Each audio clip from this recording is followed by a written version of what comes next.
बिस्मिल्लाहिर्रहमानिर्रहीम। Dear students, मैं हूं आपकी टीचर आयशा अब्बास और आज के इस वीडियो लेक्चर में हम कंडीशनल सेंटेंसेस के बारे में बात करेंगे।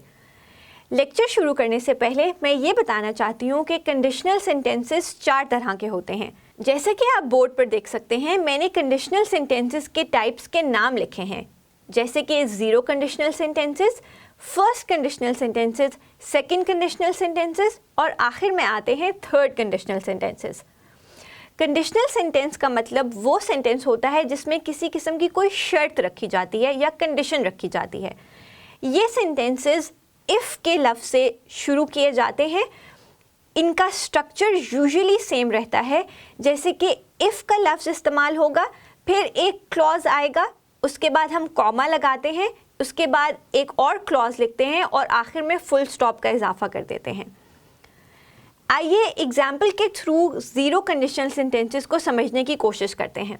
ज़ीरो कंडीशनल सेंटेंसेस वो सेंटेंसेस होते हैं जो कि बेसिकली फैक्ट्स या जनरल ट्रूथ्स होते हैं।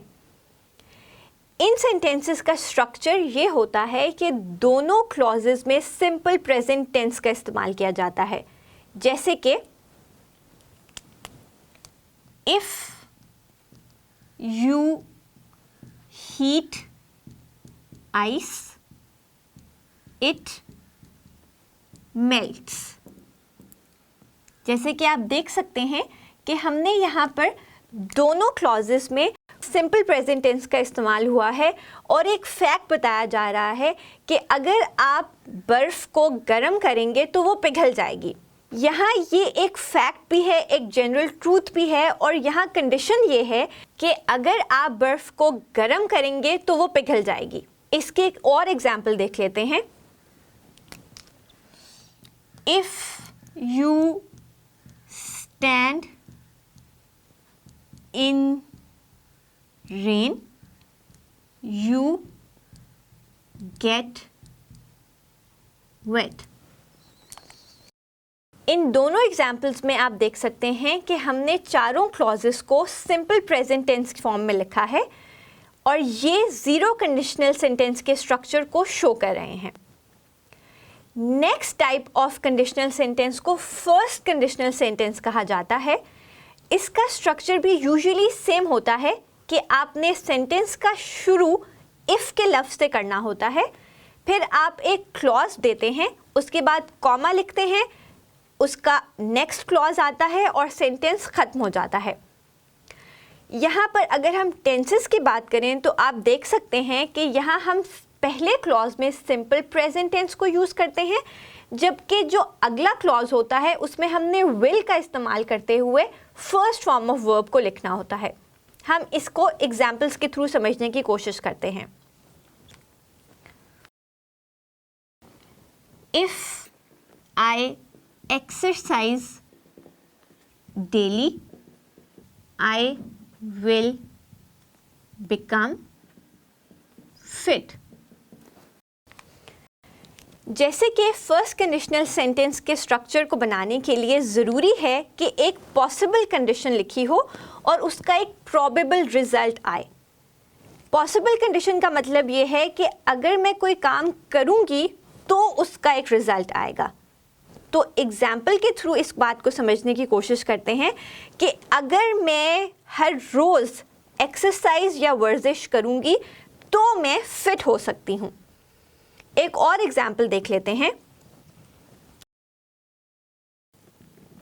If I study I will pass the test. जैसे कि आप इन एग्जाम्पल्स में देख सकते हैं, इफ़ आई एक्सरसाइज डेली मतलब अगर मैं एक्सरसाइज रोज़ करती हूँ तो मैं फिट हो जाऊँगी। दूसरी एग्जाम्पल में लिखा है if I study I will pass the test. इन दोनों सेंटेंसेस में कंडीशंस मौजूद हैं जो कि सिंपल प्रेजेंट टेंस की फॉर्म में हैं और नेक्स्ट क्लॉजेस जो कि रिजल्ट की फॉर्म में हैं उनको हमने will plus first form of verb के साथ लिख दिया है। मतलब आई विल बिकम फिट और I will pass the test पहले दो क्लॉजेस की कंडीशन के रिजल्ट्स में बनते हैं। नेक्स्ट पार्ट ऑफ वीडियो में हम सेकंड कंडीशनल सेंटेंसेस को समझने की कोशिश करेंगे। सेकंड कंडीशनल सेंटेंसेस वो सेंटेंसेस होते हैं जिनमें एक अनरियल कंडीशन बयान की जाती है और उसके बाद उसका एक हाइपोथेटिकल रिजल्ट दिया जाता है। अनरियल कंडीशंस वो कंडीशंस होती हैं जिनका शायद रियलिटी में कोई वजूद नहीं होता और यूजुअली हम अपनी किसी ख्वाहिश का इजहार कर रहे होते हैं या कोई अनरियलिस्टिक चीज़ का बता रहे होते हैं। तो जब हम कोई ऐसी बात कर रहे होते हैं तो उसका जो रिज़ल्ट होता है वो हाइपोथेटिकल या ख्याली होता है। सेकंड कंडीशनल सेंटेंसेस का जो स्ट्रक्चर होता है वो ये होता है कि हम इफ़ के लफ्ज़ से सेंटेंस को शुरू करते हैं, फिर हम सिंपल पास्ट टेंस को यूज़ करते हुए पहला क्लॉज लिखते हैं, कॉमा लगाते हैं और उसके बाद हम वुड का इस्तेमाल करते हुए first form of verb use करते हैं। सेकंड कंडीशनल सेंटेंसेस में हम पास्ट इंडेफिनिट को इस्तेमाल करते हैं, लेकिन कुछ स्पेशल केसेस में हम वर्ब का इस्तेमाल भी कर देते हैं।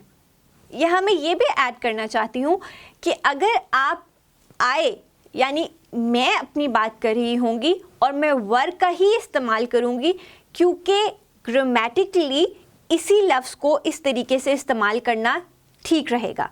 सेकंड कंडीशनल सेंटेंस की एग्जाम्पल कुछ यूँ हो सकती है,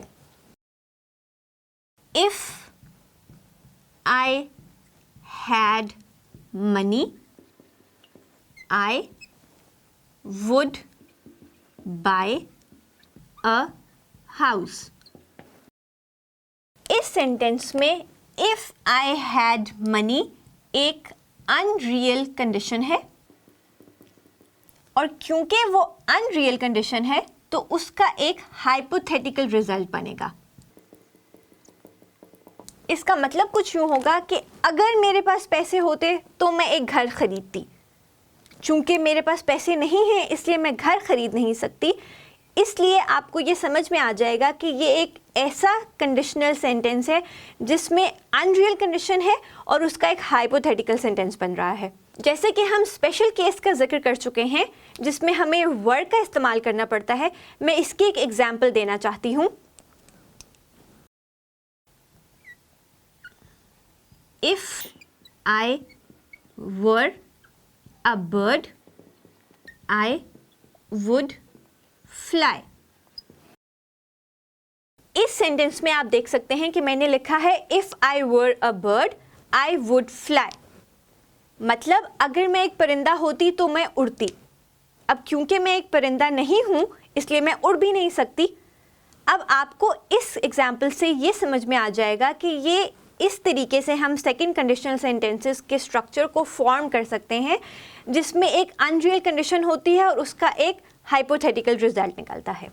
सेकंड कंडीशनल सेंटेंस की एक और एग्जांपल मैं यहाँ ये देना चाहती हूँ कि आप ऐसे भी लिख सकते हैं कि if I one the lottery I would buy a car.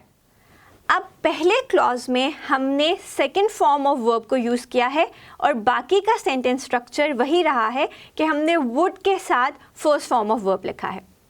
Last type of conditional sentence को थर्ड कंडीशनल सेंटेंसेस कहा जाता है।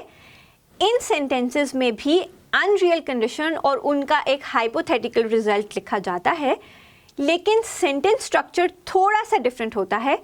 जैसे कि हम सेंटेंस को शुरू इफ़ से ही करते हैं, अगले जो मेन क्लॉज में हम पास्ट परफेक्ट को इस्तेमाल करते हैं, उसके बाद कॉमा लगाते हैं, फिर हम वुड हैव लिखते हैं और जब हम वुड हैव लिख देते हैं तो उसके बाद हमें थर्ड फॉर्म ऑफ वर्ब को इस्तेमाल करना पड़ता है।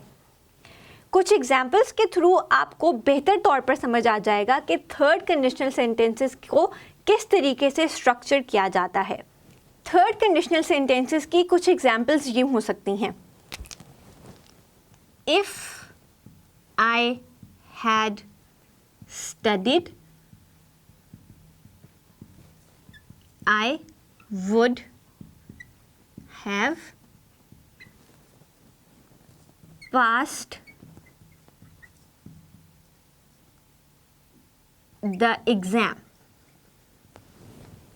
जैसे कि आप इस एग्जाम्पल में देख सकते हैं, हमने हैड का इस्तेमाल किया है जो कि बेसिकली पास्ट परफेक्ट टेंस के स्ट्रक्चर को बनाने के लिए इस्तेमाल होता है। फिर हम third form of verb use करते हैं। तो हमने लिखा है if I had studied I would have passed the exam.